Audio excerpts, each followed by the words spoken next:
Ieri da Bari ho invitato tutte le ascoltatrici e gli ascoltatori a munirsi di un chilo di polpi, una manciata di prezzemolo, un etto di polpa di pomodoro, un decilitro di olio, sale, peperoncino, carta, spago e tegame di terracotta per fare che cosa? Beh, spero che abbiate provveduto di procurarvi tutto il necessario. Se non l'avete fatto, affrettatevi, pescate immediatamente il chilo di polpi e tutto il resto.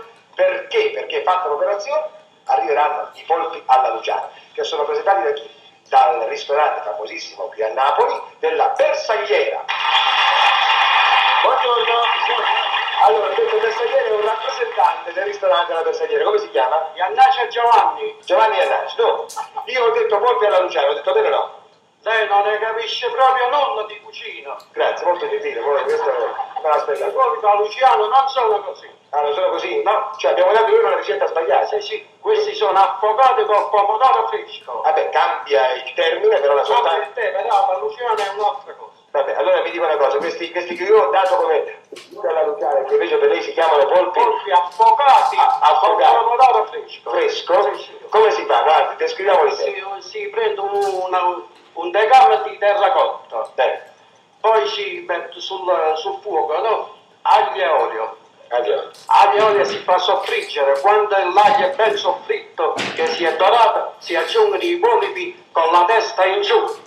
Se no li mettono la testa in su, sì, è perché i polipi con la testa in su, quando si presentano, hanno un altro aspetto. Cioè sono più belli, sono più sexy, diciamo.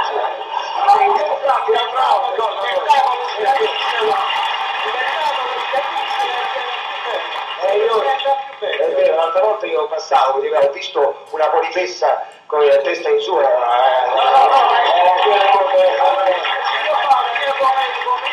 detto che lei non ne capisce, così glielo sto dicendo. Ma non mi dicono in modo che i tentacoli si arricciano e quando si presentano più belli. Vabbè, continui. Poi si aggiunge il peperone forte, il prezzemolo, un po' di sale e poi la cosa più confezionata è questa, si deve chiudere con un foglio di carta oleata, attaccare bene. Carta da paglia? Sì, qualsiasi carta è sempre carta, questa è carta, comunque carta non c'è.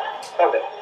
Si devono legare bene stretti in modo che tutto il vapore, il sapore, la fragranza del polipo resta nel tegame di terracotta che noi a Napoli chiamiamo vignatillo. Ecco, benissimo. Allora, così.